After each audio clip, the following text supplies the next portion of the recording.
like crying out and staring at the wolf. And there were a bunch of other cows, but they were kind of pushed up into the corner because they were all freaked out. The calf was like, whatever, I'm just going to hang out here and yell. So the wolf goes running for the cow. It grabs its neck with its jaws and starts to kill the baby cow. The dad then gets the .357 Magnum that he had in his hand. He shoots the wolf. Okay. Nothing happens. With the .357? Yeah. He shot it twice with the .357. Wow. Once in the neck. Nothing happened. So then he tells his older son to get him the .30-06. He pulls that gun out, shoots the wolf. Nothing happens again. And those are both really large rounds. Yeah, I mean, that would destroy a normal wolf. Oh, yeah. So they end up chasing this wolf off the property, and they can't find it. And they're following the prints, and then eventually the prints just disappear. It's a really creepy, like that's the first introduction to the book, and then it starts talking about all this other shit like UFOs and weird things that happen there. And I think they've proven a lot of this stuff. It's just a really weird place where weird things happen. They've had cattle mutilations, bunch of other crazy shit going on there.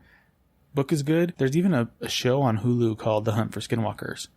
And I haven't started to watch that yet, but I haven't either. It'll probably be pretty good.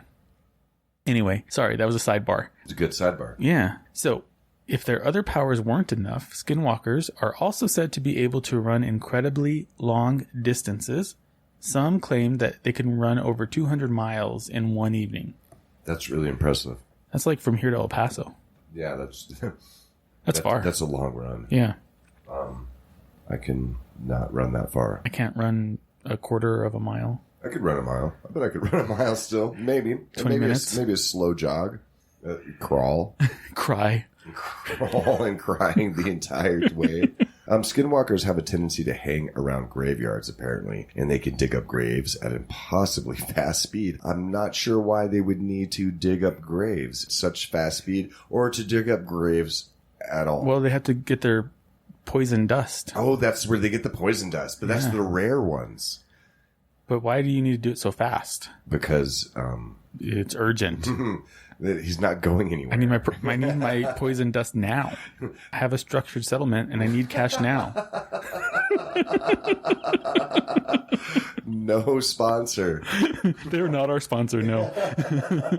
But guess what, you guys? You're singing in your head now, so sorry about that. Man.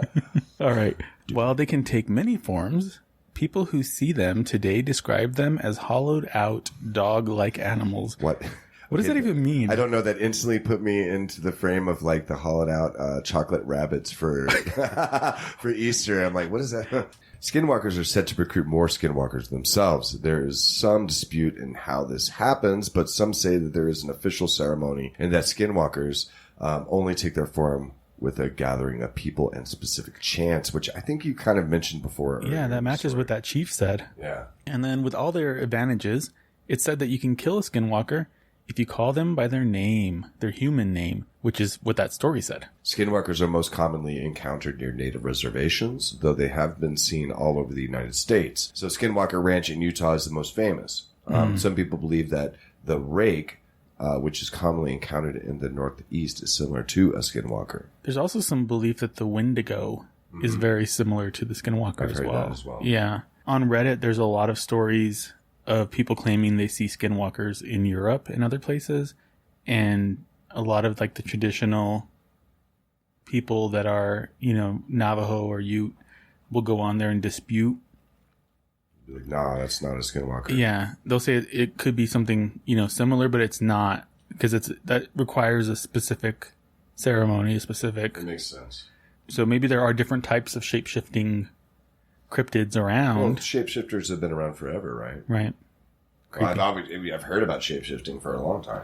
Did you ever see that picture that was released from the Four Corners of a skinwalker? I just sent Alex a picture that was on the news. What do you think? Shenanigans. It's so blurry. It's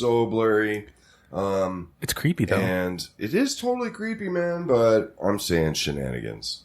It looks like a human dog, man, bear, pig. With its like legs broken the wrong way and its hips forced out the wrong. It's like its body is twisted in half. Yeah. I'll post it in the show notes. Yeah. It's creepy. Hey, man, I have a story to tell you. Oh, sweet. Okay, so we're going to wrap this up with 2 stories. Okay. You have one for me. I have one for you. I do. This one's called It Had a Dog's Body, but with Human Hands and Feet. That is a very specific title. Let me set the scene for you. Okay.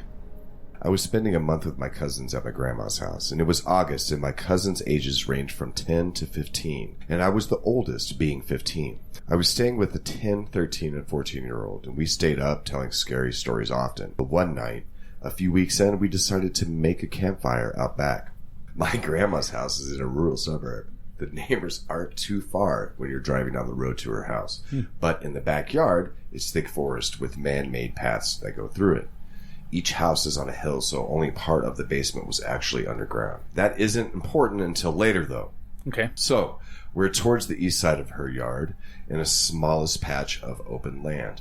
You couldn't see the neighboring yards from there, and there was probably 3/4 of a mile to each side of us that belonged to my grandma. It was maybe even 11 at night, and we were playing Truth or Dare after telling scary stories. And my 14-year-old cousin dared me and the 13-year-old to go walk through the paths for 10 minutes or so.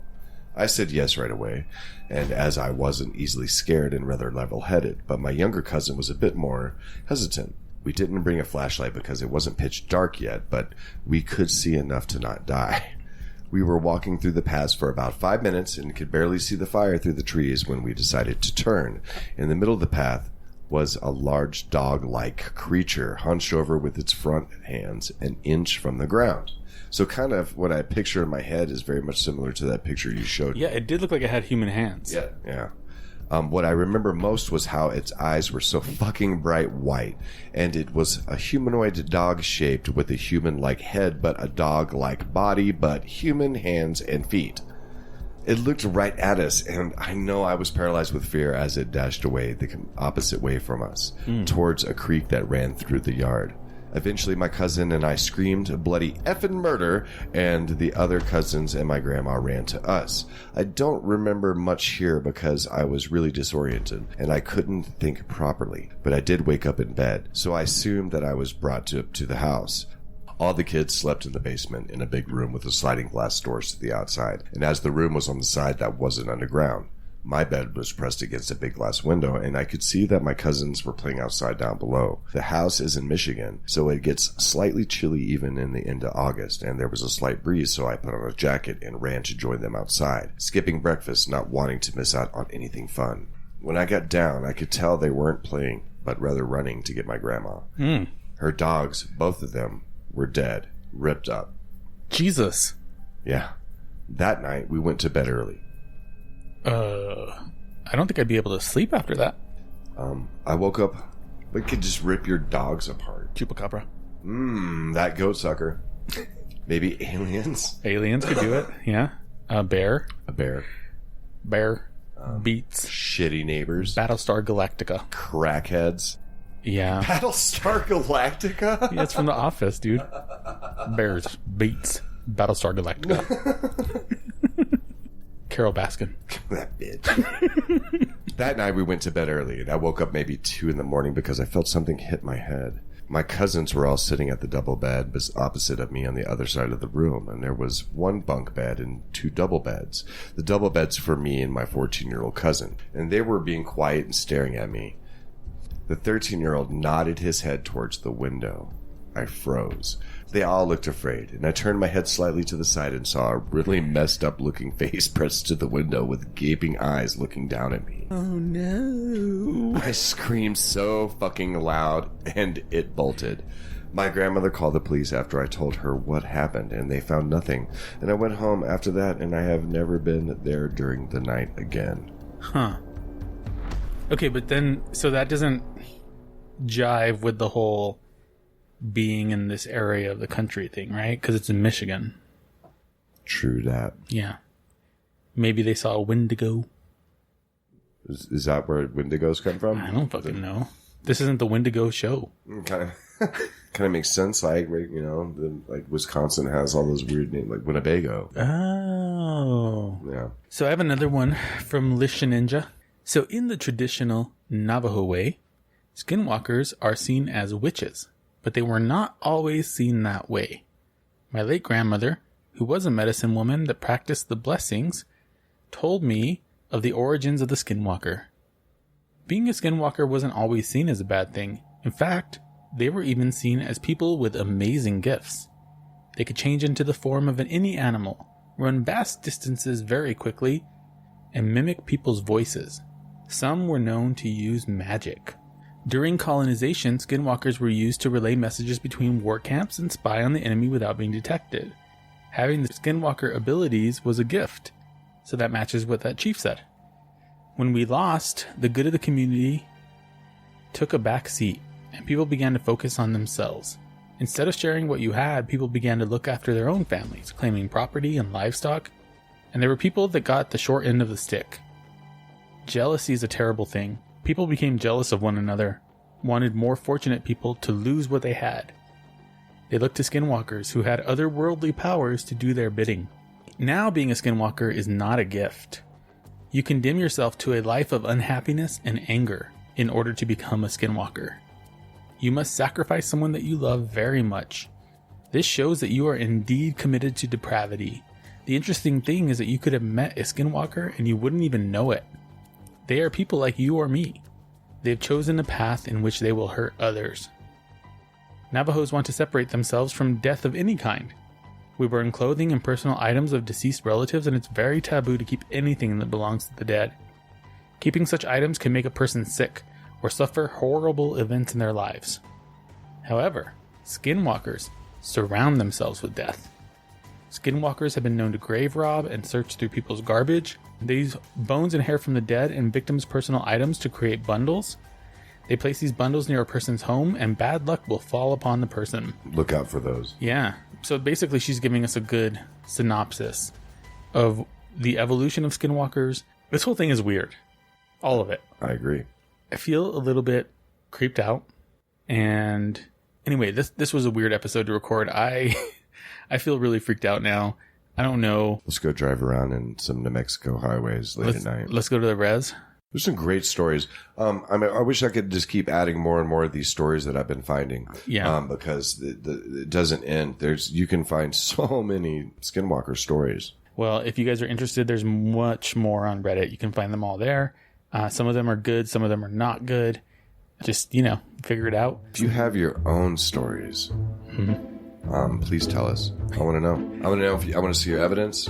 Yeah. I'm not going to beg. Okay, I'll beg. Please. Yeah. Send them. I want to know. I'm thoroughly creeped out. So thank you for that. But I just want to remind everyone, we want all your stories, not just your skinwalker stories. We want your ghost stories. We want your alien stories. We want all your stories. We want to read them on the show. We only have 2 right now, and we want to do mini-sodes where we read those stories. So we need at least probably 4 before we can actually start recording those episodes. If you want to interview with us, let us know. Yeah. I want to believe. Prove me wrong about everything. I want to believe. Sweet. You can email all your stories or your questions or anything that you want to spookenos@gmail.com. That's SPOOKQUENOS@gmail.com. Also, don't forget to subscribe to us and give us a 5-star review 5 stars on your podcatcher. Yeah, we need those. They help us out so much. And follow us on social media at Dos Spookenos on Twitter, Instagram, and Facebook. DOSSPOOKQUENOS. Peace. Peace. Peace.